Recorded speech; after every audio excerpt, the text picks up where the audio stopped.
Chukwuebuka was 7 years old the first time he understood that something was wrong. It was a Saturday morning in Enugu, and the Harmattan wind was blowing dry dust through the open windows of their small, concrete house. His father, Obiachina, was sitting outside under the mango tree, sharpening a cutlass. His older brother, Emeka, was sitting beside him, laughing at something their father had whispered. Chukwuebuka walked outside with 2 cups of tea, one for his father, one for his brother, and stood there waiting. Obiachina took the cup without looking up. "Go and sweep the compound," he said. Just that, no thank you, no smile, no eye contact. Emeka looked at Chukwuebuka and shrugged, then turned back to their father. "Daddy, so what happened next?" And the laughter continued. Chukwuebuka walked away slowly, broom in hand, sweeping dust that the wind kept blowing back. He told himself he did not feel anything. But the truth is, something small broke inside him that morning. And every morning after that, a little more kept breaking. It was not that Obiachina beat him or starved him. No, the man provided food. He paid school fees. He bought uniforms. But there is a kind of hunger that rice and beans cannot satisfy. There is a kind of cold that a school uniform cannot warm. And Chukwuebuka lived with that hunger and that cold every single day of his childhood. When Emeka brought home a good report card, their father would hold it up and say, "This is my son." He would slap Emeka on the back and call the neighbors to come and see. When Chukwuebuka brought home his own report card, sometimes even better grades, his father would glance at it, place it on the table and say, "Don't let your grades fall." No celebration, no well done, no pride in his eyes. By the time Chukwuebuka was 12, he had stopped trying to impress his father. By the time he was 15, he had built a wall around his heart so thick that not even his own mother, Adaze, could fully reach him. And by the time he was 18 and preparing to leave for university in Lagos, he had accepted one terrible lie as truth. God does not love me either. Because if my own father cannot love me, how can a God I cannot see? Chukwuebuka entered the University of Lagos carrying 2 things, a worn leather bag and a broken identity. He was brilliant. Anyone who sat beside him in class could see it. His lecturers noticed it. His course mates, who called him Ebuka, would come to him for help with assignments. But inside he felt like a fraud. He felt like a boy wearing a man's clothes, waiting for someone to notice that he did not belong. He joined a Christian fellowship in his 2nd year, not because he believed deeply, but because his roommate, Tokunbo, a loud, joyful boy from Ondo State, dragged him there one Friday night and refused to take no for an answer. "You're coming," Tokunbo said simply. "I have prayed about it." Chukwuebuka laughed at that. "You prayed about dragging me to fellowship?" "Yes, God said bring your roommate. You are my roommate." Simple mathematics. That night, the campus pastor, a soft-spoken man named Pastor Nnamdi Ohegbu, preached a message that Chukwuebuka would never forget. The title was simple, "You are not what they called you." Pastor Nnamdi read from the book of Genesis, the story of Joseph. He talked about a young man whose brothers hated him, whose own family sold him like an animal, who sat in a pit and then in a prison, carrying the rejection of the people who should have loved him most. Joseph's brothers said he was worthless, Pastor Nnamdi said, pacing slowly. His brothers said he was a dreamer, meaning a fool. They stripped him of his coat, which was his identity. But God never agreed with their verdict. And what they meant for evil, God used for glory. Chukwuebuka sat in the back row with his arms folded, but his eyes were burning. He did not want to cry. He refused to cry. But something deep inside him, something that had been locked away since that Saturday morning under the mango tree in Enugu, began to rattle its chains. He went home that night and lay in the dark for a long time. He did not pray. He did not know how. But for the first time in years, he whispered something honest into the ceiling of his small hostel room. "If you are real," he said quietly, "then why does it feel like I am always on the outside looking in?" He did not hear an answer that night, but God had heard the question. In his final year, Chukwuebuka got the highest score in his department in the final examinations. He was the best graduating student in civil engineering. The university held a small ceremony. His mother, Adaze, came from Enugu. She had saved for months to buy a bus ticket. She held him and cried and called him Namat, my father, the way Igbo mothers honor their sons. His father did not come. Obiachina sent a message through Adizi. "Tell him well done." 3 words. Through a messenger. For a first-class degree. That night after the celebration dinner with Tokunbo and a few friends, Chukwuebuka sat alone outside the hostel building. The Lagos sky was orange and purple, the way it gets when the day is dying. He held his certificate in both hands and stared at it. All his life he had chased this moment. He thought that if he achieved enough, if he became enough, his father would finally look at him and say the words, "I am proud of you. You are my son." But the certificate was just paper. And the silence from Enugu was the same silence it had always been. Tokunbo found him sitting there an hour later. "Why are you here alone?" Tokunbo asked, sitting beside him without invitation. Chukwuebuka was quiet for a moment. Then he told Tokunbo everything. The mango tree, the report cards, the way Amika was celebrated and he was tolerated. The 3 words through a messenger, all of it. Every stone he had carried since he was 7 years old. Tokunbo listened. He did not interrupt. He did not say at least or just forgive, or any of the careless things people say when they do, not know what else to offer. When Chukwuebuka finished, Tokunbo was quiet for a long time. Then he said, "Ebuka, your father's silence is not God's verdict." Chukwuebuka looked at him. "Men fail," Tokunbo continued. "Fathers fail, but there is a father who has never failed. And he has never once looked at you the way your father looked at you. Not once, not ever." Chukwuebuka wanted to argue. He wanted to say that it was easy to talk about. God's love when your own father showed you love. But something about the sincerity in Tokunbo's voice made him stop. That night, alone in his room, Chukwuebuka opened a Bible for the first time with real intention.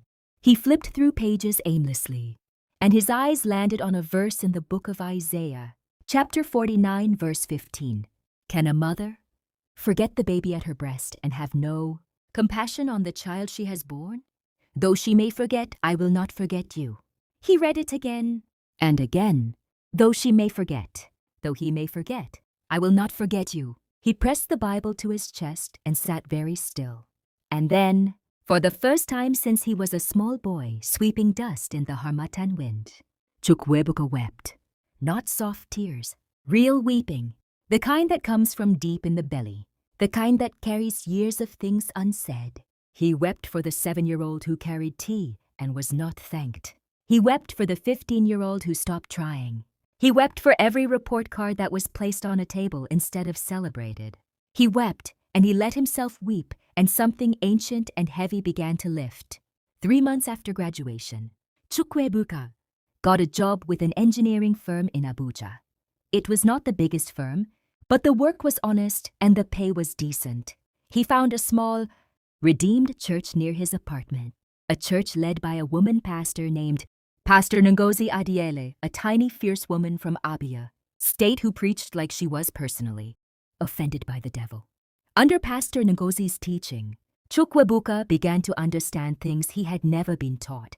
He learned that a wound that is not treated does not disappear. It simply goes deeper. He learned that rejection is one of Satan's favorite weapons, because a person who does not know their value can be controlled, can be broken, can be kept small. He learned that Jesus himself was rejected. This one stopped him completely the first time he heard it.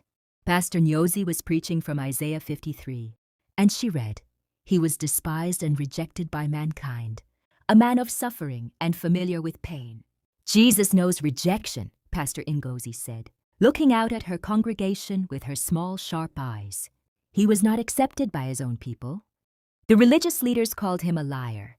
His family thought he had lost his mind. One of his closest friends betrayed him for 30 pieces of silver. And on the cross, even the comfort of feeling his Father's presence was temporarily taken from him. And he cried out, my God, why have you forsaken me?" She paused. So when you feel forsaken, when you feel like no one claimed you, no one celebrated you, no one called your name with pride, Jesus is not looking at you from a distance. He is sitting beside you in that feeling, because he has been there. And he came out the other side, and so will you. Chukwuebuka gripped the edge of the pew. He had never thought of it this way before. He had always imagined God as something like a more powerful version of his father, distant, demanding, impossible to impress. But here was a God who had also been rejected, a God who did not come in glory first but in a manger, in a borrowed room, born to a family that society would look down on, in a town that people made jokes about.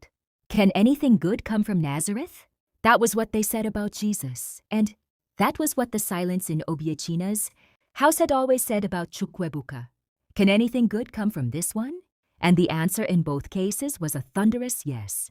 2 years after graduation, Chukwuebuka received a phone call from his mother. His voice in those days was already changing, steadier, quieter, carrying something settled in it that had not been there before. "Your father is sick," Ade said. Her voice was careful, like someone walking on a road they weren't sure was solid. Obiechina had suffered a mild stroke. He was at home, not in danger, but weakened. His right hand shook. His speech had slowed. Chukwuebuka sat with the phone long after his mother had hung up. He felt many things at once. He felt the old familiar sting, the part of him that was still 7 years old, still holding tea in the Harmattan wind, still waiting to be seen. He felt the temptation to say, "That is not my problem." He had built a life. He had found healing. Why go back to the place that broke him?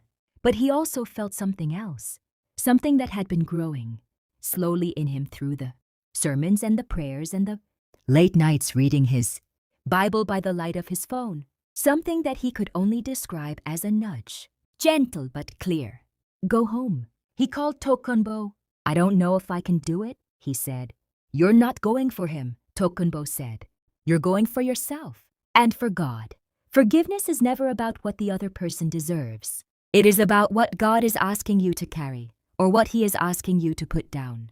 Chukwuebuka drove to Enugu the following weekend. The house looked smaller than he remembered. The mango tree was still there, older and wider. The compound his mother had sent him to sweep 100. Saturday mornings was the same concrete, cracked now in a few places, with weeds pushing through. Obiechina was sitting inside in a chair by the window. He looked older, much older. The stroke had taken something from him, not his mind, but his certainty. He had always carried himself like a man who knew where he stood. Now he just looked tired. Chukwuebuka greeted him and sat down.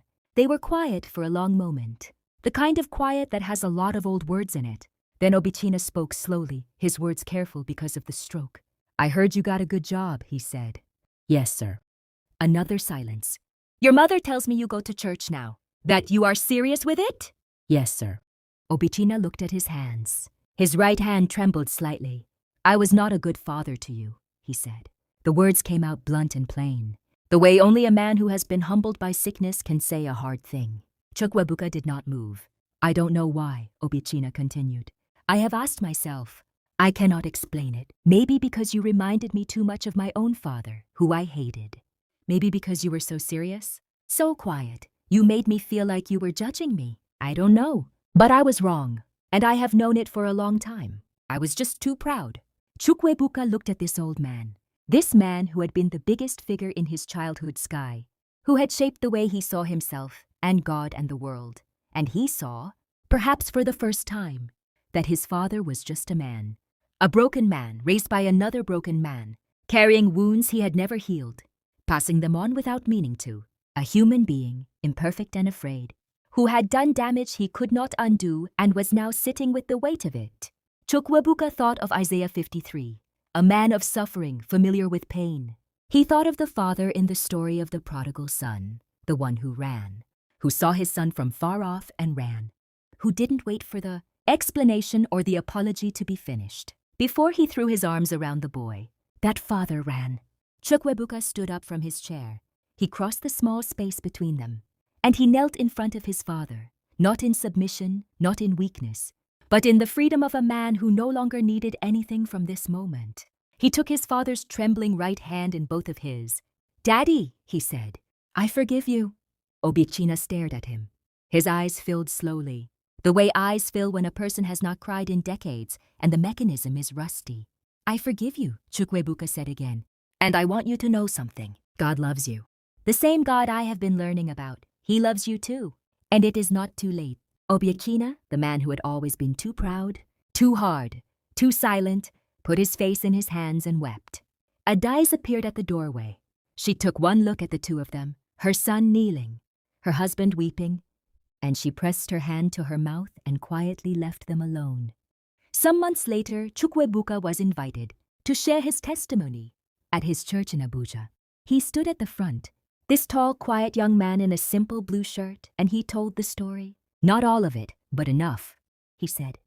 I spent most of my life feeling like a rejected son, and I made the mistake that many of us make. I took the way my earthly father saw me and I projected it onto God. I thought that if the man who was supposed to love me unconditionally could look through me, then surely God, who sees everything including all my failures, must be looking through me too. But God showed me the truth, and the truth is this: your earthly father's love, or lack of it, is not a measure of God's love. God is not a bigger, stricter version of your father. He is something your father could never be. He is perfect, he is complete, and he has never once, not for a single second, looked at you with anything less than the fullness of his love.